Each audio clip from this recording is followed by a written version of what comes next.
நாடாளுமன்ற தேர்தல் நெருங்கும் நிலையில் தமிழ்நாட்டில் உள்ள 39 தொகுதிகளில் உள்ள எம்பிக்களின் செயல்பாடுகளை நாள்தோறும் அலசுகிறது நமது நியூஸ் 18 தமிழ்நாடு. அந்த வகையில் ராமநாதபுரம் மக்களவை தொகுதி உறுப்பினராக நவாஸ்கனி தொகுதி மக்களின் கோரிக்கையை நிறைவேற்றி சாதித்தாரா என்பதை இந்த தொகுப்பில் பார்க்கலாம்.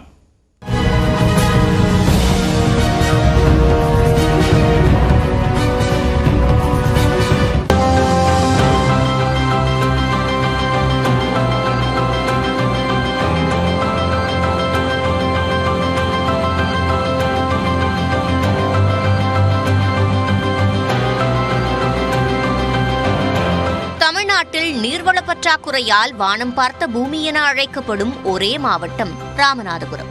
மானாவாரி விவசாயத்தை நம்பியுள்ள மக்கள் நிறைந்திருந்தாலும் மீன்பிடி தொழிலும் பனைமரம் சார்ந்த தொழில்களும் பிரதானம்.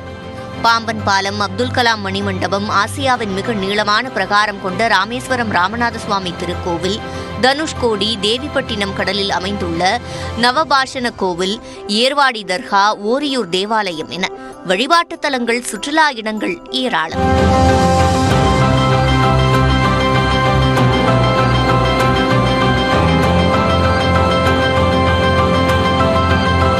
வறட்சி மிகுந்த ராமநாதபுரம் மாவட்டத்தில் வறுமை கோட்டிற்கு கீழ் உள்ள மக்களே அதிகம் எனும் நிலையில் கச்சத்தீவு பிரச்சினை, இலங்கை கடற்படையால் மீனவர்கள் கைது உள்ளிட்டவை தலையாய பிரச்சினைகளாக உள்ளன.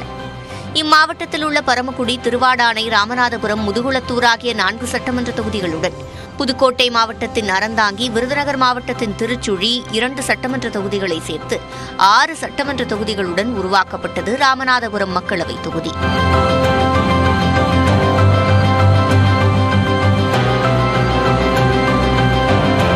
ஆயிரத்து 1951 முதல் 2019 வரை நடந்த 17 மக்களவைத் தேர்தல்களில் அதிகபட்சமாக காங்கிரஸ் 6 முறையும், அதிமுக 4 முறையும், திமுக 3 முறையும் வெற்றி பெற்றுள்ளன.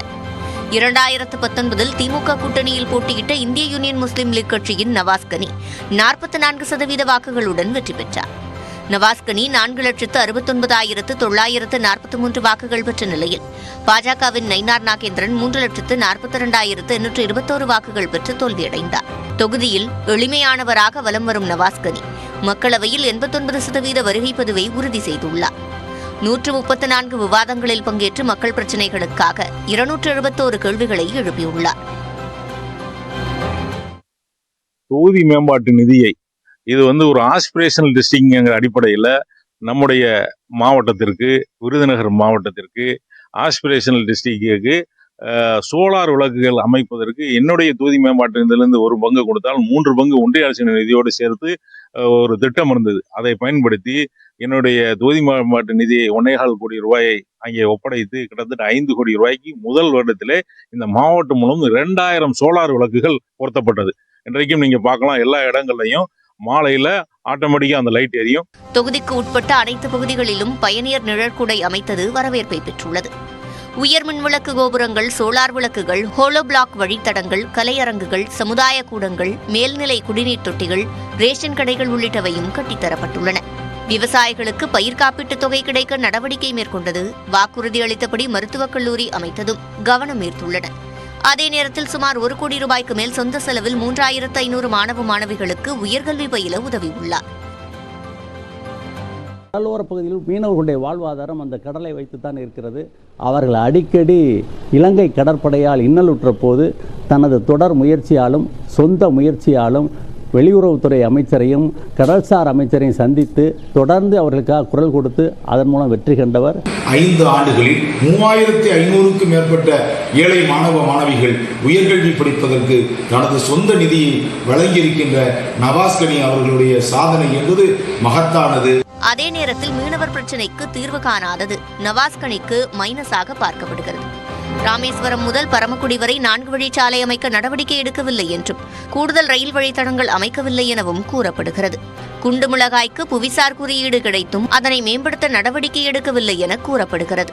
பல நேரங்களில் பொதுமக்கள் சந்திக்கவே முடியவில்லை என்பதும் குற்றச்சாட்டாக உள்ளது. மத்திய அரசின் வாயிலாக ஒரு சிறந்த ஒரு பல்கலைக்கழகத்தையோ ஒரு கல்லூரியோ இவர்கள் எந்த திட்டத்தையும் கொண்டு வரவில்லை. கொரோனா காலத்தில் இவர் எந்த மக்களையும் சந்திக்கவில்லை, முடங்கி போயிருந்தார். நாங்கள் ஓடோடி சென்று எல்லோருக்கும் உதவிகளை, ஒவ்வொரு குடும்பத்துக்கும் உதவிகளை செய்தோம். ஏரியாவில் உள்ள சீம கருவேல வளத்தை அளிக்கிறோம் அப்படின்ற மாதிரி சொன்னாங்க. அந்த இதுக்குமே அதுக்கான வேலையும் இல்லை. நதிநீர் இணைப்பு சரி பண்ணிடுவோம்னு சொன்னாரு. அதுக்கான பிரச்சனை எந்த ஏற்பாடுமே இது வரைக்கும் நடந்தது கிடையாது. வேணும்னா எங்கேயோ ஒரு இடத்துல நவாஸ்கனின்னு பேர் போட்டு ஒரு நிழல் கூடைனா இருக்கு. அதான் நான் எனக்கு தெரிஞ்சு பார்த்திருக்கேன். அதுக்குமே இந்த முதுகுள் தொட்டு பரமக்குடி ரோட்ல பாத்தீங்கன்னா சம்பந்தம் இல்லாத இடத்துல நிழல் கூடை அமைச்சிருக்காங்க. அது யாருக்குமே பயன் இல்லாது. மக்கள் எல்லாம் ஓட்டு போட்டு அவர் கேட்கும்போது இந்த பகுதியில் நான் ஒரு வீடு அமைத்து ஒரு அலுவலகம் அமைத்து மக்களோட அறந்தாங்கி தொகுதி மக்களோட குறைகளை தீர்க்கப்படும் சொல்லி ஒரு வாக்குறுதியை கொடுத்துட்டு போனவர் தான். கிட்டத்தட்ட அறந்தாங்கி பகுதியில் கண்டா வர சொல்லுங்கிற ஒரு நோட்டீஸ் அடிக்காத குறையாதான் அவரை பார்க்கிறோம். எம்பி என்றால் இப்படித்தான் இருக்க வேண்டும் என சிலரும், எம்பியை பார்த்ததே இல்லை என ஒரு தரப்பினரும் கூறுவதை பார்க்கும்போது வரும் நாடாளுமன்ற தேர்தலில் திமுக கூட்டணி வெற்றி பெற 50-50 வாய்ப்புதான் என்றே கூறலாம். நியூஸ் 8 தமிழ்நாடு செய்திகளுக்காக செய்தியாளர் போ வீரகுமரன்.